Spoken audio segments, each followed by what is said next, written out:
Welcome to the latest Motley Fool scoreboard. I'm on in Chocovaloo, and we've got longtime fools, Carl Teal and Keith Spites, giving a 1 to 10 rating to one of the few drug companies that goes for it on its name. It's Viking Therapeutics, ticker symbol VKTX.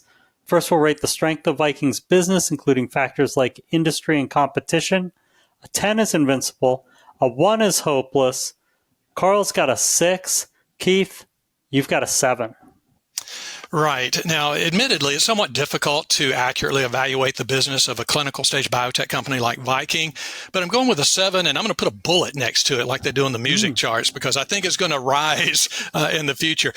Honestly, few clinical stage biotech companies have as impressive of a pipeline as Viking. Its obesity drug VK2735, which recently advanced into late-stage clinical testing, could be a massive winner if all goes well. The company also has VK2809, which is a very promising MASH/NASH drug, which is a liver disease. And so I really like this company's pipeline, and I really like Viking Therapeutics.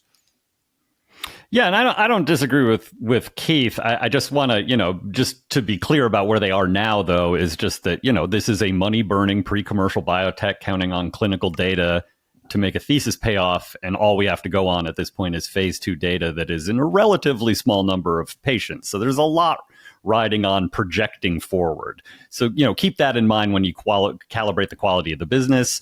I think it's speculative, but I actually think it's a really pretty compelling speculation. They're one of the forerunners when it comes to challenging the Novo Nordisk Eli Lilly duopoly in obesity. VK2735, if it plays out the way we saw it play out in phase 2, is compelling, and it could become, a best-in-class drug. It could certainly be a significant player, and these are really big stakes. So, a lot comes down to depends, which is why I gave it a 6, but it could certainly be a huge returner. For management, a 10 is Warren Buffett, a 1 is Homer Simpson. Carl's got a 6. Keith, you've got a 9. Yeah, Viking Therapeutics CEO Brian Lynn might not be a Warren Buffett, but he's nowhere close to a Homer Simpson. I'd give him and his management team a high score, in large part because stock performance is the best metric for a management team, in my view. And Viking share price is up nearly 9x over the last 3 years. The company has successfully advanced 2, not just 1, but 2 promising candidates, and it has more in the pipeline as well. But it's advanced 2 really promising candidates. They both target enormously lucrative indications, and I can't think of anything off the top of my head that this management team has just done glaringly wrong over the last few years. Yeah, and honestly, management is a little bit of a sticking point for me with this company.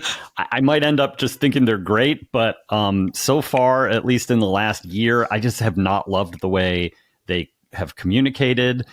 There's been a huge amount of speculation about possible M&A, and they have just sort of remained silent on that. But, even more than that, they set this sort of late deadline to begin their phase 3 of their subcutaneous trial, and then just said nothing about it until days before they hit their deadline and finally did that.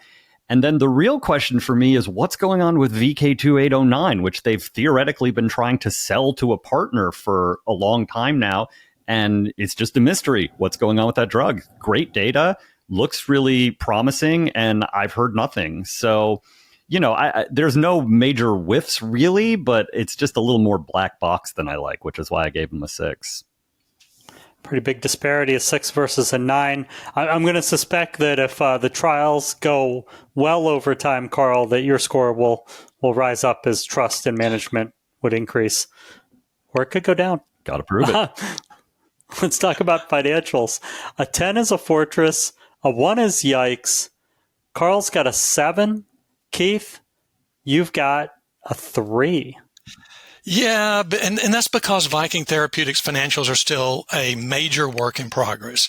I gave the company such a low score for now because it isn't generating revenue yet. For one thing, it's losing money, over $45 million in the first quarter. The company does have a nice cash position of over $850 million. That gives it a cushion that many clinical stage biotech companies don't have. But, when you're not generating revenue, you're losing money, it's hard for me to give it a really great score. Yeah, and we've got a big difference here, but that might come down to interpreting the questions. I kind of dinged them more on the business than on the financials per se. I don't think the financials are so bad. They've got a lot of cash. They have enough that they should at least be able to get to some clinical results that should make it easy for them to raise more cash at a higher price. They do have VK2809, which is a theoretically valuable asset, although I am wondering a little bit whatever is going to happen with that. I'd have given them a 7, but they are going to burn a lot of that cash, so I'm going to say a 6 for now. Carl, let's talk valuation. How well will Viking stock do over the next 5 years? And how safe is it? A 10 is a sure thing. A 1 is a lottery ticket. I feel pretty confident that in terms of performance, it's either going to be sub 0% or it's going to be over 15%. I am going with the latter. I do think that the data we have so far looks promising. We won't know about subcutaneous version of their obesity drug until the latter part of 2027, although hopefully we'll get an interim look in 2026.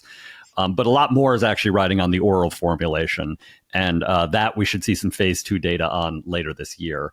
So that's going to be a pretty exciting milestone right there. For safety, I'll just say 3.5. It's just the area is so fluid with so many competitors that they could, even good clinicals could end up being topped by somebody else. And we're still looking, several years down the line for when these things become commercial. Yeah, Carl and I are essentially on the same page on this. I think returns of 15% and more over the next 5 years are absolutely possible for Viking. Everything, though, hinges on the phase 3 clinical trials of VK2735. There is certainly a risk of disappointing results from those studies. I'm cautiously optimistic, though. I'm giving Viking a higher safety score, 6.5, but that's really just based on how well this drug performed in phase 2 trials, and I'm hoping, cautiously optimistic that success from phase 2 is going to carry over into phase 3.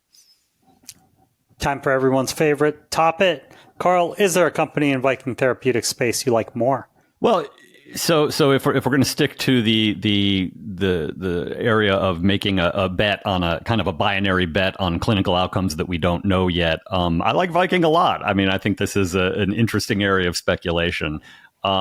To keep it spicy but make it a little safer, because they're commercial at this point, I will pick BridgeBio. Yeah, I think BridgeBio is a great pick. In my opinion, Viking is one of the best clinical stage biotech stocks out there right now, but it is kind of a lottery ticket. It's either going to pay off tremendously or it's going to be a huge bust. For more conservative investors, a big biotech stock such as Vertex Pharmaceuticals, ticker there's VRTX, it's probably going to be more appealing. Thanks to both Keith and to Carl. They've given Viking Therapeutics an all right overall score of 6.7 out of 10, but with very high potential, just a lot of risk as well. Look out for a new scoreboard every market day at 7 p.m. Eastern. Next up is Sterling Infrastructure. Till then, Fool on.